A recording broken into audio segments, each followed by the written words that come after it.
From the Presidential Palace, Manila, Dateline Malacañang.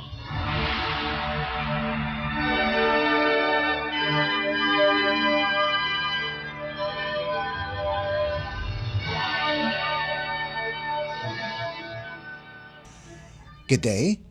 This is Dateline Malacañang in review. Philippine President Ferdinand R. Marcos Jr. on Monday welcomed participants from across the region to the World Skills Association of Southeast Asian Nations, or ASEAN Manila 2025. In his speech during the opening ceremony of the international competition held at the Marriott Grand Ballroom in Pasay City, President Marcos urged Filipinos to extend the nation's welcome and hospitality to the foreign delegates, mostly from ASEAN member countries. As the biggest competition to date, World Skills ASEAN Manila 2025 gathers around 259 skilled youths from across the region to compete in 32 skill areas. President Marcos also welcomed Timor-Leste, which is taking part in the competition for the first time. The chief executive invited the delegates and guests to experience the beauty of the Philippines. The Philippines is hosting the World Skills ASEAN Manila 2025 from August 25 to the 30th. Now in its 14th year, the biennial competition is considered the largest showcase of professional and technical skills in the ASEAN region. It is with great pride and joy that I welcome you all here to Manila. To my fellow Filipinos, let us extend to our visitors the hospitality that we are known for. The same warmth that we shared nearly 3 decades ago when the Philippines first hosted the World Skills ASEAN in 1996. Almost 30 years on, this competition has grown, and today we witness significant milestones.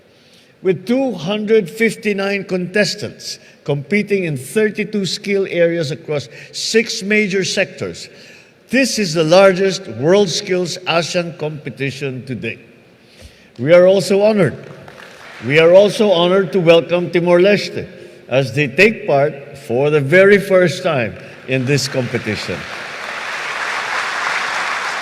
Their participation reminds us that inclusivity makes ASEAN stronger and brings our nations closer together. Ladies and gentlemen, we often say skills are the new global currency. They are the foundation of innovation and the engine of industry. Skills are more valuable than oil, more enduring than gold, more transformative than any technology. In a heavily interconnected and changing world, true success depends on the skills, the knowledge, and the creativity of our people. And this is why we hold events such as this, to invest in our people, nurture their talents, and give them opportunities to further grow. As a gateway for learning, collaboration, and cultural exchange, the World Skills ASEAN serves as a stage where young people push their limits, competing not only for medals, but for the pride of their nations. To all our delegates and guests, I invite you to experience the beauty of the Philippines. Go a little bit beyond the competition halls. Have a taste of our food, discover the richness of our culture, and feel the warmth of the Filipino people. Because here, you are home. Was Philippine President Ferdinand R. Marcos Jr. Dateline Malacañang. Also on Monday, Philippine President Ferdinand R. Marcos Jr. turned the National Heroes Day commemoration into a rallying call against corruption, declaring that anomalies and abuse of power are the modern-day threats that steal the health, dreams, and future of the next generations of Filipinos. In his speech at the Libingan ng mga Bayani, the President said they do not only steal money, but also the health, dreams, and future of the next generations of Filipinos. The president said honoring the sacrifices of the nation's heroes requires confronting challenges with the same courage they once showed. President Marcos warned that letting corruption persist is a betrayal not only of past generations who fought for independence, but also of today's youth whose future is at stake. The chief executive urged Filipinos not to tolerate small deceits, warning that unchecked lies and abuses erode society bit by bit until the damage becomes irreversible. Hindi lang pagpapalakas ng ating depensa ang kailangan nating tutukan upang maalagaan ating kalayaan. Kailangan din natin labanan ang banta ng katiwalian at pang-aabuso sa kapangyarihan ng ating lipunan. Dahil hindi lamang salapi ang kanilang ninanakaw, kundi pati ang kalusugan, pangarap at kinabukasan ng mga susunod na henerasyon na Pilipino. Kaya't hindi natin dapat ipagwalang bahala ang maliliit na panlilinlang sapagkat kung paulit-ulit, ito'y pinapalampas natin, unti-unti nitong sinisira ang ating lipunan nang hindi natin namamalayan. Bilang Pilipino, may pananagutan tayo sa ating bansa na maging mas mapanuri sa mga mali, na isiwalat ang panluloko at panindigan ang alam nating tama kahit hindi ito madali. Ito rin ay pagkakataon upang gisingin ang kamalayan ng kabataan tungkol sa kanilang tungkulin sa bayan. Gabayan natin sila upang maging mas mapanuri sila sa mga suliranin sa ating lipunan. Kung hindi natin maihahanda ang kabataan sa pagtatanggol sa ating kalayaan, ipinagkakanulo natin hindi lamang ang sakripisyo ng ating mga bayani, kundi pati na rin ang kinabukasan ng ating bansa. At sa hangaring ito ang pangako ng inyong pamahalaan. Hindi namin kayo iiwan. Pananagutin namin ang lahat ng sangkot sa anomalya at katiwalian. Ilalabas natin ang buo at pawang katotohanan at titiyakin nating hindi na mauulit ang kawalan ng respeto at malasakit sa taong bayan. The remarks came on the heels of his public tirades against questionable flood control projects in the provinces of Bulacan and Benguet along Quezon Road, where he said some newly built structures worsened flooding instead of easing it, while others turned out to be ghost projects. President Marcos repeatedly warned contractors and officials that there would be accountability. The president's campaign was formalized with the launch of the Sumbong sa Pangulo website on August 11th, a citizen reporting platform aimed at flagging corruption-tainted infrastructure. Since then, he has conducted inspections of multi-million peso projects across Luzon. Dateline Malacañang. Philippine President Ferdinand R. Marcos Jr. on Tuesday vowed to accelerate the Philippines' digital transformation, stressing that technology must be harnessed not only to modernize systems but also to bridge inequalities and improve Filipinos' lives. Speaking at the Manila Tech Summit 2025, President Marcos highlighted the country's progress, noting that more than half of payment transactions in 2024 were made digitally because of the advancement in financial technologies that made paying bills and sending remittances safer and less burdensome. The president also touted that in 2024 alone, digital economy reached 2.25 trillion pesos, accounting for 8.5% of the country's gross domestic product or GDP and generating around 11.3 million jobs. President Marcos cited several government initiatives aimed at building a truly digital Philippines, including the National Fiber Backbone or NFB, which is expected to provide 17 million Filipinos with faster and more reliable internet by 2028. The chief executive urged industry leaders and innovators to make the Philippines a fintech innovation hub and a key voice in shaping the global financial system.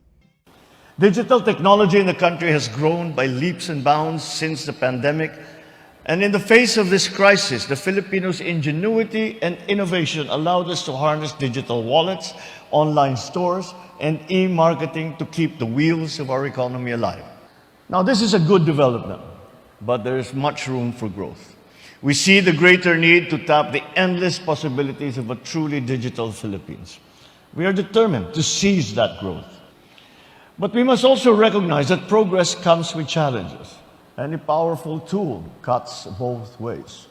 In this digital age, we must become more vigilant against the risks that come with it.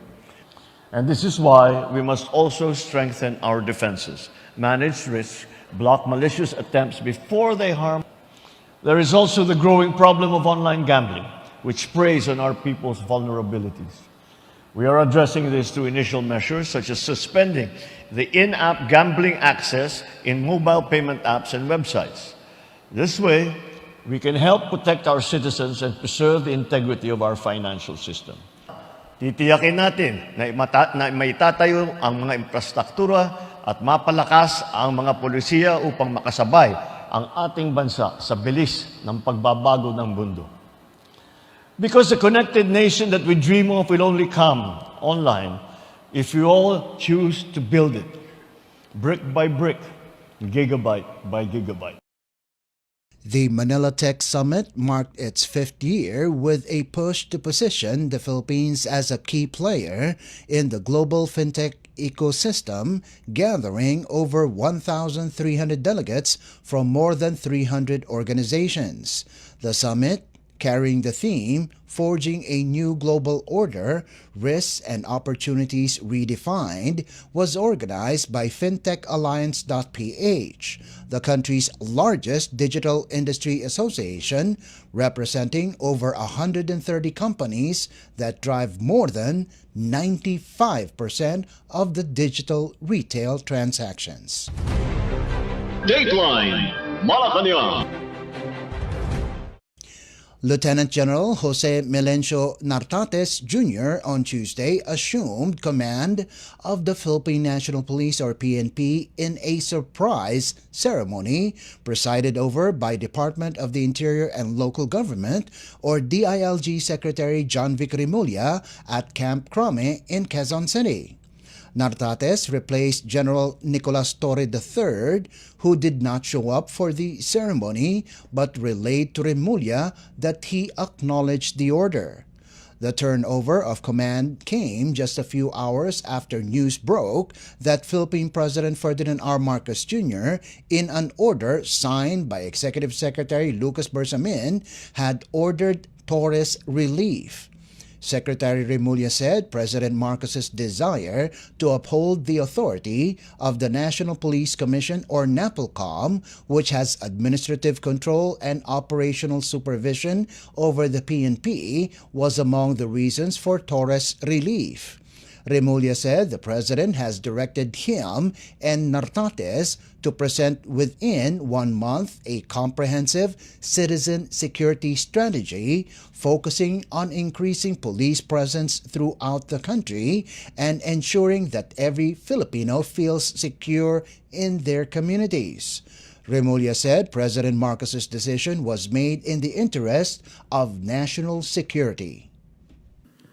The palace affirms that President Ferdinand Marcos Jr. has made the difficult but necessary decision to relieve PNP Chief Police General Nicolas Torre III of his duties. The President believes that his national security apparatus must always work within the framework of the law. With the recent developments, the President was presented with the facts, and he determined that the best course of action is to uphold the role of NAPOCOM as it was intended by law. As part of this resolution, the President decided to relieve Police General Torre. This was not an easy choice, but it was made in the national interest. The President is committed to ensuring a unified direction and collaboration across all areas in his cabinet, particularly those responsible for delivering security, peace, and order. Nevertheless, the mission must continue. The Filipinos must be safe.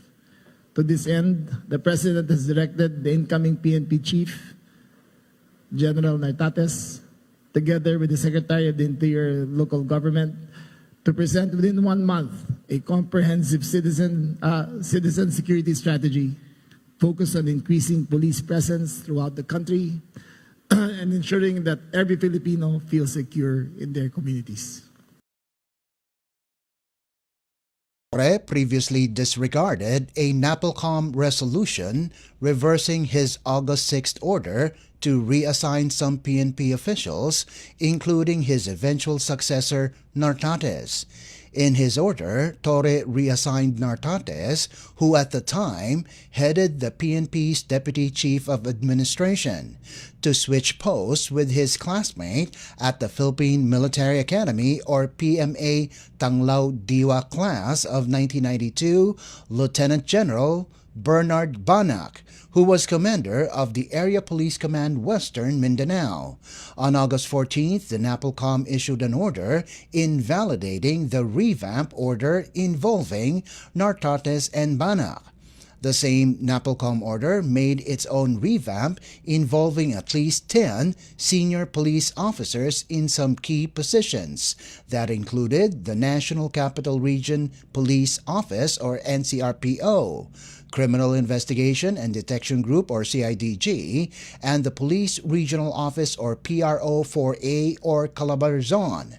The NAPOLCOM order triggered the issuance of various manifestos of support for Torre, almost all coming from PNP Academy classes and PNPA graduates, as Torre was the first Lakan or PNP graduate appointed as PNP chief. Dateline Malacañang. Malacañang on Wednesday said Philippine President Ferdinand R. Marcos Jr. is open to discussions on flood control measures. Presidential Communications Office or PCO Undersecretary and Palace Press Officer Claire Castro said this after verifying that Baguio Mayor Benjamin Magalong had already presented to President Marcos with documents detailing alleged corruption in the implementation of flood control projects. Castro told reporters that Magalong is welcome to meet with President Marcos to examine the alleged inconsistencies in the flood prevention projects. Magalong previously accused several MPs of being involved in flood control project irregularities. Castro told the public that the president is determined to hold all those involved in aberrant flood control programs accountable, regardless of rank or association with him. She stated, however, that President Marcos is not identifying anyone, and at this time because he does not want to falsely implicate innocent individuals. She also recognized that while some Department of Public Works and Highways or DPWH employees may have been involved in the atypical flood control projects, a large majority are still uninvolved and should not be assumed guilty. Castro said the probe would be done fairly and that flood control projects, particularly those chosen as priority projects, would be closely monitored. Opo, nakapag-submit po ng mga dokumento si Mayor Magalong kay Pangulo at ang Pangulo naman po ay open na makausap si Mayor Magalong. Kahit naman po sino ay open ang Pangulo kung ito naman po ay patungkol sa mga anomalyang flood control project. So, kahit sino po, lalo-lalo na po si Mayor Magalong, welcome po ang Mayor para makausap po ang Pangulo patungkol po dyan. Kung ito naman po ay a priority project at naaayon sa NEP, mas accountability is stricter. Mas lalo itong tututukan ng Pangulo. Pero ito man po ay nasa NEP o parte ng insertions at proyekto ng ibang mga politiko, hindi po nangangahulugan na hindi imbestigahan. Lahat po yan, pantay-pantay na imbestigahan. Presidential Communications Office or PCO Undersecretary and Palace Press Officer Claire Castro. Dateline Malacañang. Also on Wednesday, Malacañang said that Philippine President Ferdinand R. Marcos Jr. has authorized a lifestyle check on all government personnel as part of an ongoing inquiry of the suspicious flood control projects. Presidential Communications Office or PCO Undersecretary and Palace Press Officer Claire Castro said that the lifestyle check applies to the entire executive branch, starting with officials from the Department of Public Works and Highways or DPWH, which is directly involved in the projects under investigation. She also said that President Marcos has requested a continued review of DPWH records. Castro added that the government investigation attempts to identify those responsible for measures that were intended to alleviate floods, but instead generated concerns about the misuse of public funds. President Marcos personally examined 11 flood control projects in Marikina, Iloilo, Bulacan, and Benguet just days after receiving citizen complaints through the government's Sumbong sa Pangulo portal. As of 9 Wednesday morning, the platform received 9,020 reports of problematic flood control schemes. The palace reaffirmed its request to the public to be attentive and report any anomalies in their localities. Ipinag-utos ni Pangulong Ferdinand R. Marcos Jr. ang pagkakaroon ng lifestyle check sa lahat ng mga opisyal sa gitna ng investigasyon patungkol sa maanumalyang flood control projects. Kasabay nito, binigyan diin ni Pangulong Marcos Jr. ang tuloy-tuloy na pag-check sa mga records ng DPWH kaugnay sa mga maanumalyang proyekto. Ongoing din ang investigation ng pamahalaan upang matukoy ang mga nasa likod ng mga proyektong dapat sana ay makakatulong sa solusyon ng malawakang pagbaha sa bansa. Sa ngayon, umabot na sa 11 projects ang personal na na-inspeksyon ng Pangulo sa Marikina, Iloilo, Bulacan at Benguet. Ilang araw matapos na matanggap ang mga reklamo sa sumbong sa pangulo.ph. As of 9 a.m. today, umabot na sa 9,020 na reports kaugnay sa flood control projects ang natatanggap ng Pangulo. Muling hinihikayat ng pamahalaan ang taumbayan na makialam at isumbong sa Pangulo ang mga questionabling flood control projects. That was Palace Press Officer Claire Castro. Dateline Malacañang. Still on Wednesday, Malacañang said that Philippine President Ferdinand R. Marcos Jr. will embark on a state visit to Cambodia and later attend the United Nations General Assembly or UNGA in New York next month. Presidential Communications Office or PCO Undersecretary and Palace Press Officer Claire Castro announced that President Marcos will pay a state visit to Phnom Penh from the 7th to the 9th of September. After Cambodia, the chief executive will go to New York to attend the 80th UN General Assembly, where he is anticipated to give the Philippines' stance on critical global concerns and meet with international leaders on the sidelines. Castro said that the president's schedule for both trips, including bilateral meetings in Phnom Penh and speaking appearances in New York, would be announced in the coming days. The president's impending UNGA appearance will be his second since 2022. The 80th session of the United Nations General Assembly will begin on September 8th, and the high-level week during which leaders of state and government customarily deliver their addresses will allegedly last from September 22 to the 30th. The UNGA is the UN's principal legislative and policy-making body where leaders assemble to discuss international concerns addressed under the UN Charter. Dateline Malacañang. Philippine President Ferdinand R. Marcos Jr. said the Philippines is open to working with the United States to an even greater extent as he received members of the visiting U.S. Senate Armed Services Committee congressional delegation at Malacañang Palace on Thursday. President Marcos welcomed Senators Roger Wicker and Deb Fisher, underscoring the very close partnership between Manila and Washington that has withstood the test of time. The Philippine president also emphasized the need to deepen collaboration not only on a bilateral level but also through multilateral arrangements in the Indo-Pacific. The meeting focused on strengthening defense cooperation, supporting the armed forces of the Philippines' modernization, and promoting peace and stability in the region.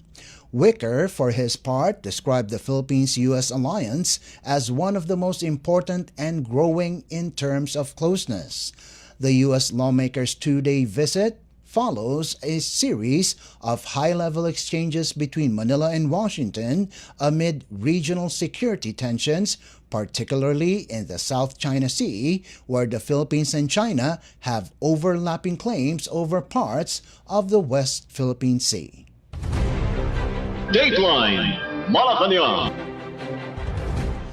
And finally, Philippine President Ferdinand R. Marcos Jr. on Thursday met with boxing icon and former Senator Manny Pacquiao at Malacañang Palace following the latter's comeback bout against World Boxing Council or WBC welterweight champion Mario Barrios.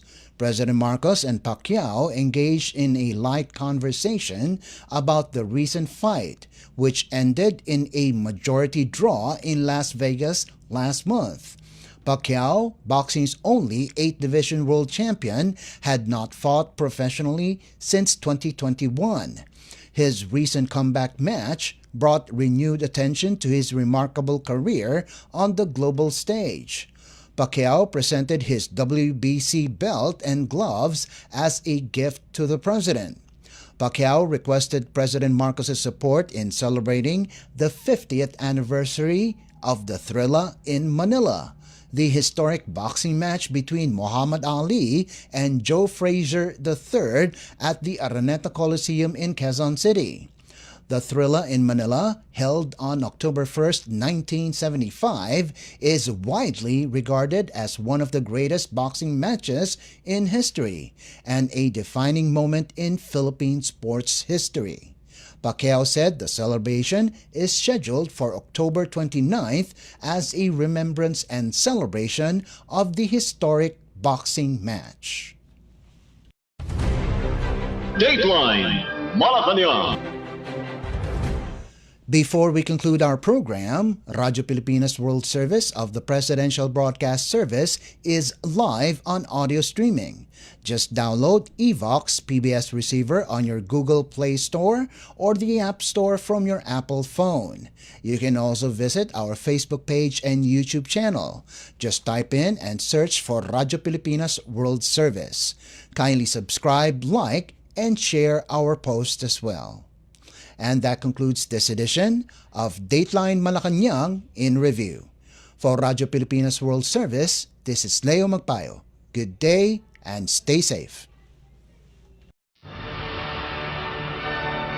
From the Presidential Palace, Manila, Dateline Malacañang.